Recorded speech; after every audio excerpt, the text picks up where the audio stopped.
Today I'm going to be installing all the trunk panels, but I tried to do a few other things and I'm going to give you a reality check talk that's pretty serious about what it takes to build this car and some of the trials and tribulations you get into.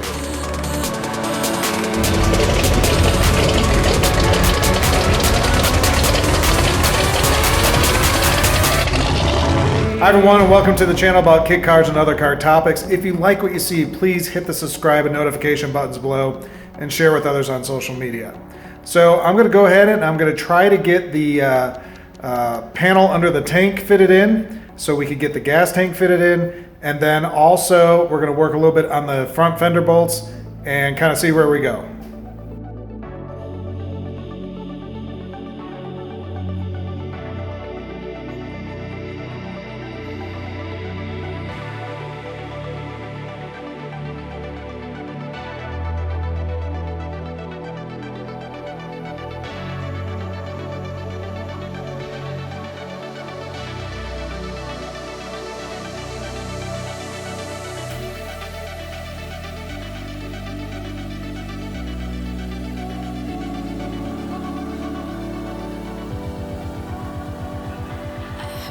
Hi everyone, I kind of wanted to give you a kind of a reality check update. So, I've probably talked a little bit in the past, maybe not sure if I did or not, but about, hitting these walls where I can't move forward because it depends on something else.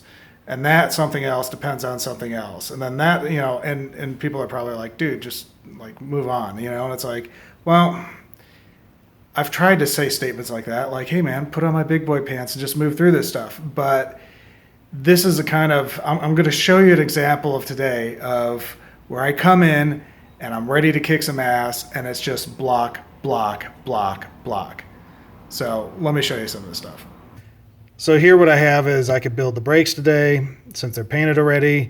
I could tighten up the front end. I have now the bolts and stuff like that to go ahead and get my wheels, my fenders all dialed in, which means I could tighten my spindles, which means I could actually install the brakes. So a lot of good things there. And then over here, it's like we could do a battery install because we need to, basically what I'm trying to do is get all the panels ready so I could start spraying them. And so I want to poke all the holes I can through them. And so to do that, there's a bunch of holes I got to poke through the battery for mounting and the positive and negative cable. And then there's also another panel that I need to pop some holes in for the fuel line. And then, I don't see that they came with any kind of grommet for that. So now here comes the reality check. So come back here. I'm like, all right, I'm going to, get these holes figured out for the fuel lines. But as you remember, I had to grind this to get this tank to fit. Problem is whoever welded this tank, which I don't think is actually factory 5, I think someone builds these for him, this should be flush with the tank, and somehow they just jacked it up and then welded it in, I guess, because this is all flush. And so what's happening is once I put this panel in, and that doesn't even include the button heads, if you will, of the rivets, which is going to make this even more. Now this whole tank is tweaked where I can't get it into place. So I can't build those holes. So I got to now weld this. My little modification is not going to work. We're going to have to rip this off and re-weld it. Next thing is, here's where the battery goes. But I can't get this panel all the way in because I can't get the gas tank in. And then I could take this all apart and do that. That's fine. I can't find a battery locally to fit here so I could do the proper measurements, drill the holes. So I'm screwed on that. Over here, I don't have the fittings because this is in the way of the straight fittings they have, so I have to buy 45 fittings, which this is just a temporary to see if that works. Don't have that, so I can't put that in. So I went to the store and I bought all the special bolts I need to put this fender in correctly. And I can't remove these bolts unless the hub's not there. The hub I can't remove unless it's 80 degrees in the garage, because if it's 100 degrees, it ain't gonna happen. So I'm all excited. I'm gonna pop this in. I'm gonna get the measurement here of the new coupler bolt, coupler nut, and then, cut these down, get this all set up. Well, the thread size that they listed in the manual that I took down to the store to get the couplers is not the right thread size. They don't work. So I'm screwed on that, can't do that, which means not only I can't do that, I can't permanently mount these hubs. I can't tighten any of this stuff because I'm waiting for all this stuff to be done before I tighten all this stuff. And so as you can see, it's just one thing after another, after another, after another.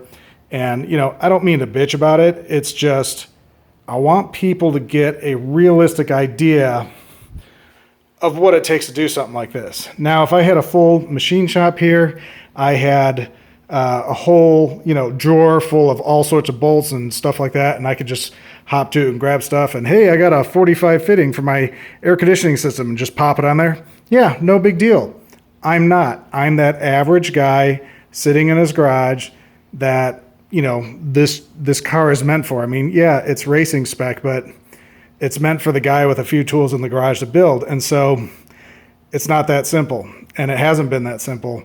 And I didn't expect it to be that simple. Honestly, I don't want to think I was naive about it, but I'm more frustrated than not because certain things in the manual have changed, or at least the parts have changed and the manual hasn't changed, and things like that, that has just caused a lot of blockages. And when you're sitting here on a Sunday afternoon and there's no stores open, it's kind of hard to get anything done.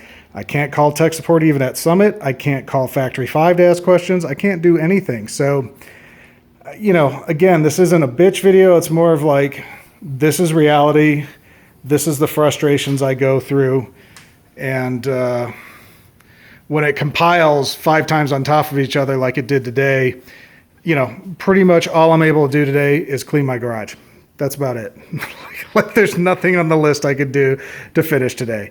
And so that's 8 hours wasted, you know? So thanks for listening to my reality check. So I found something I could do today. I mocked up all these panels just like the car was delivered, which had a few screws holding us all in. So what I did is I put Colecos in those screws to put all the panels back to where they were. I've already pre-drilled holes in certain panels, but now I have to drill through those holes into the other panels.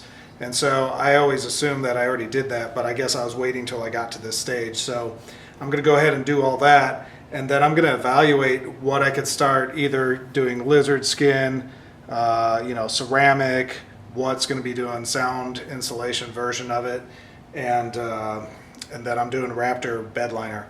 So a lot of this stuff's gonna have the Raptor bed liner tinted to the car underneath. So besides the battery holes that I can't drill right this second, I'm gonna get everything else done and probably start sanding and get stuff ready to go to prep for spraying.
it's a different day and I was able to source a battery, so I'm going to keep continuing working in the trunk area to get everything to pass through any of the aluminum sheets.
Well, I was able to resurrect everything and getting some stuff done this weekend. I really appreciate you guys listening to what I had to say. Again, I don't mean to be negative or anything like that. It's just one of those things that it's reality, it's realistic, and factual. And so there's nothing more frustrating than working on weekends and not having, yeah, I have access to Ace Hardware, I have access to Home Depot and stuff, but I don't have access to high-end bolt companies. They're, Monday through Friday. And so all the stuff on this car is high-end bolts, anything from like 8.8, 10.9 spec, bolts, high-end bolts. So I can't just get that anywhere. And so that's some of the frustrations. But hey, did a good job this weekend. I moved forward, and we'll just keep knocking it out. Keep those big boy pants on. Keep going. So have a great day. See you next time.